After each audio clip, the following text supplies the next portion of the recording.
Fresh news की सारी खबरें आप तक।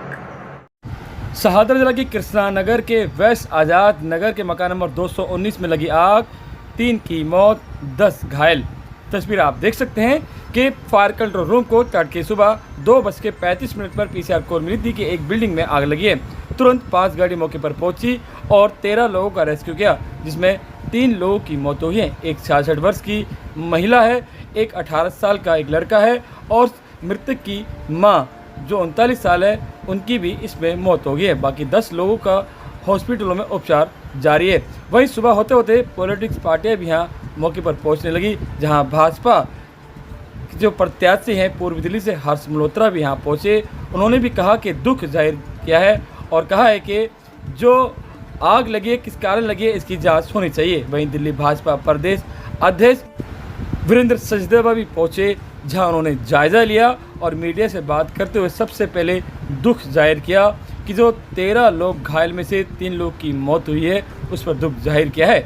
वहीं मनोज तिवारी ने एक बयान दिया है कि दिल्ली सरकार के अंतर्गत आते ही है दिल्ली फायर सर्विस, मगर मुख्यमंत्री महिलाओं को पिटवा रहे हैं। इस पर जवाब दिया आप पार्टी से जो पूर्व दिल्ली के प्रत्याशी हैं कुलदीप कुमार, जब वो मौके पर पहुँचे, उनका कहना है कि दोषियों पर कार्रवाई होनी चाहिए और जांच जारी है और कहा कि मनोज तिवारी को इस पर राजनीतिक नहीं करनी चाहिए। ये दुख का मामला है कि लोगों का परिवार इसमें बिछड़ गया, मौत हो गई है और उनको इस पर राजनीतिक नहीं करनी चाहिए। इसके अलावा कृष्णानगर विधानसभा से विधायक एसके बग्गा जो आप पार्टी से हैं, गांधीनगर विधानसभा से विधायक अनिल वाजपेयी जो कि भाजपा से हैं, जो आग लगी है वो अनिल वाजपेयी के विधानसभा क्षेत्र यानी कि गांधीनगर विधानसभा क्षेत्र में ये आग लगी है।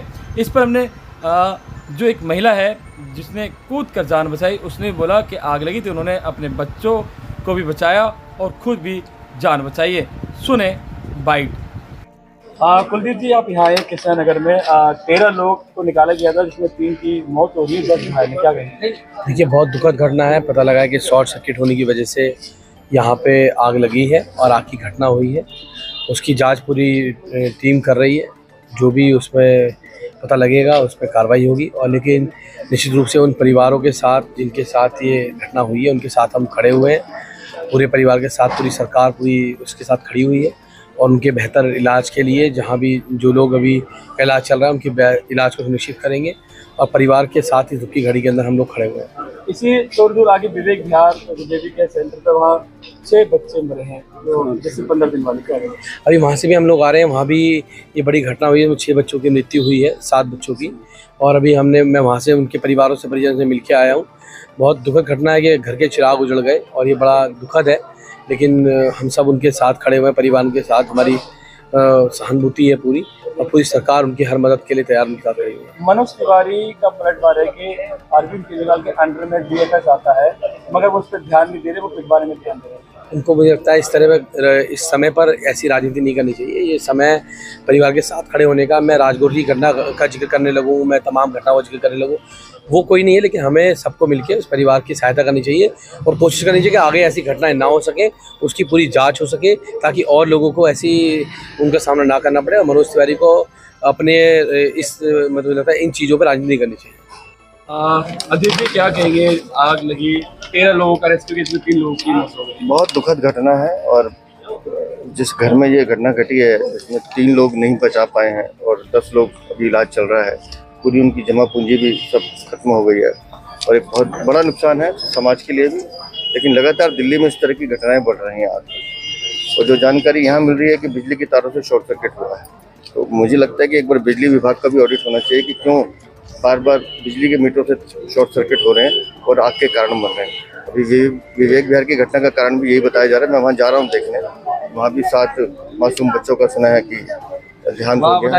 ऑक्सीजन सिलेंडर को बड़े छोटे में मिल गया था, पढ़ने के बाद वो वहाँ जाके मैं देखता हूँ क्या जानकारी है। लेकिन इस तरह की घटनाएं, क्योंकि दिल्ली में 2019 से लेकर आज हम 2024 में ऐसी 10-12 बड़ी घटनाएं हो गई हैं, चाहे वो नरेला की हो, चाहे अलीपुर की हो, चाहे मुंडका की हो, चाहे करोल बाग के 2 होटल्स की हो। इस तरह की घटनाएं बार बार होना ये शर्मनाक है। और दिल्ली के नागरिक अपने आप को अगर घर में भी सेफ महसूस नहीं कर रहे हैं तो क्या कारण है? या तो जागरूकता का अभाव है, इस तरह से उनको बचाने के साधन दिए जाएं, बिजली उपकरणों की एक बार क्वालिटी चेक करने की जरूरत है, इन सब चीज़ों पर ध्यान देने की जरूरत है। बड़ा दुर्भाग्यपूर्ण है इस तरह की घटना होना। बेसिकली तो इसको एक्सीडेंट ही कहा जाएगा। इसमें सबसे ज़्यादा इम्पोर्टेंट ये है कि जो लोग सीरियस हैं, बीमार ज़्यादा हैं, उनकी जान बचे, ये ज़्यादा महत्वपूर्ण लग रहा है। और जिन लोगों का बहुत ज़्यादा नुकसान हुआ है, थोड़ा उनको भी देखने की बात है। इसमें तो मुख्य बात यही लगती है कि जो ज़्यादा सीरियस हैं, बीमार हैं, उनको इलाज मिले और वो जल्दी स्वस्थ हों। नाम क्या आपका? राखी। इसी बैक साइड में रहते थे आप? नहीं, पीछे की साइड रहते थे। हाँ, किस तरह ऊपर। से आपकी चोट आई है? मैं बच्चों को कुदा रही थी, जैसे आग लगी ना, हमारा दम घुटा, हम बाहर निकलने, बच्चे को इस तरह दीवार तोड़ी हमने, बच्चों को उधर फेंका दीवार के ऊपर, हमने इनको फेंका, फिर हम फेंका, हमने इसलिए जान बचाई अपनी, जब बच्चे खातिर हमारी इसलिए चोट लगी।